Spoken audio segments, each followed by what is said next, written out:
दोस्तों, आप सभी का स्वागत है हमारे चैनल पर। हम आपको आज डाकू रत्नाकर और देवर्षि नारद की कथा बतलाने वाले हैं।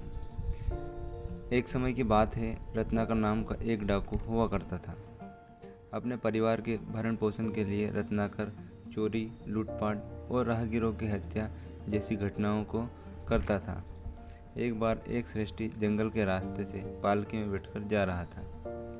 घने जंगलों में डाकू रत्नाकर और उसके सभी साथी छुपकर बैठे हुए थे। डाकू रत्नाकर ने श्रेष्ठी का सारा धन और गहने लूटकर कहारों सहित उसकी हत्या कर दी। घटना के बाद उस राज्य के राजा ने पूरे नगर में घोषणा कर दी कि कोई भी राहगीर अकेला जंगलों के रास्ते नहीं जाए। इसके बाद चारों तरफ भय का वातावरण बन गया था। कोई भी व्यक्ति जंगल के रास्ते बाहर जाने से डरता था। संयोग से एक दिन देवर्षि नारद भी उसी जंगल से गुजर रहे थे। उन्होंने देखा कि सामने से कुछ राहगीर निवस्त्र होकर आ रहे हैं। उन्होंने उनसे पूछा कि क्या बात है, आप इस दशा में कहाँ जा रहे हैं? तो राहगीरों ने बताया कि प्रभु, आप भी आगे मत जाइए, आपको निवस्त्र होकर आना पड़ेगा। लेकिन नारद तो नारद थे, वे नहीं रुके। आखिरकार नारद जी का डाकू रत्नाकर से सामना हुआ और डाकू रत्नाकर ने नारद जी का भी रास्ता रोका।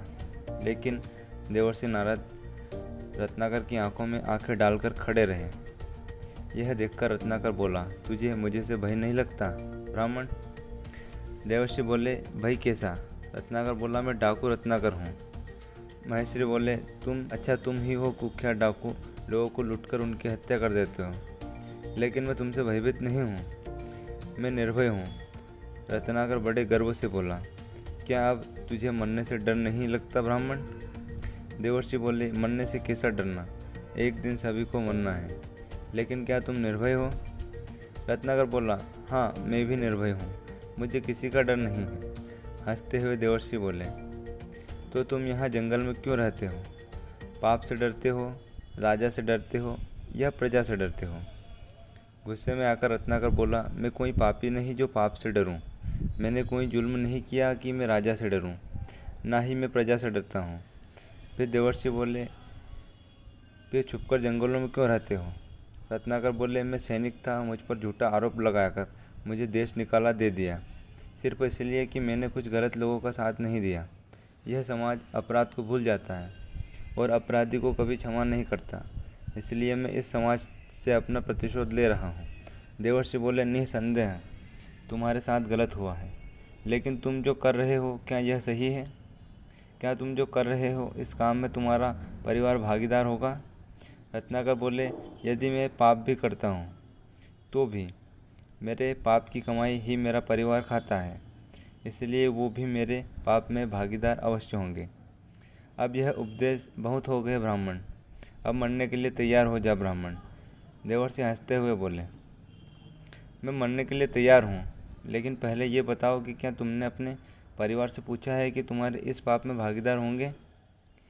यदि तुमने नहीं पूछा तो तुम व्यर्थ ही उनके लिए लोगों की हत्या करके अकेले ही इस जघन्य अपराध के भागीदार बन रहे हो। देवर्षि की इस बात सुनकर रत्नाकर विचलित हो गए और उसने अपने साथियों से कहा, बांध दो इसे पेड़ से, मैं अभी घर पूछ कर आता हूँ ताकि इस ब्राह्मण को सुकून से मार सकूँ।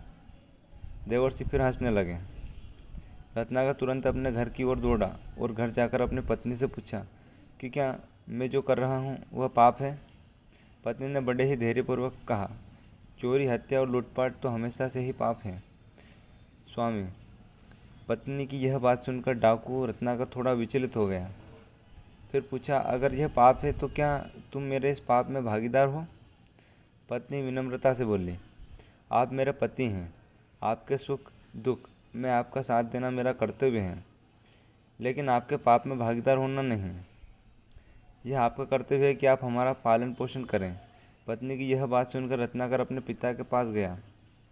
उन्होंने भी यही जवाब दिया, बेटा, यह तेरी कमाई है, हम इसे कैसे बांट सकते हैं? यह सुनकर रत्नाकर के पैरों तले से जमीन खिसक गई। वह सीधा देवर्षि के पास पहुंचा और उनके चरणों में गिरकर क्षमा याचना करने लगा। दोस्तों, कहा जाता है कि वही डाकू रत्नाकर आगे चलकर रामायण का रचयिता बना। इस कहानी से हमें यही शिक्षा मिलती है कि जब रत्नाकर जैसे डाकू रामायण का रचयिता बन सकता है तो हम और आप भी कठिन परिस्थितियों से निकलकर इस महान काम को कर सकते हैं।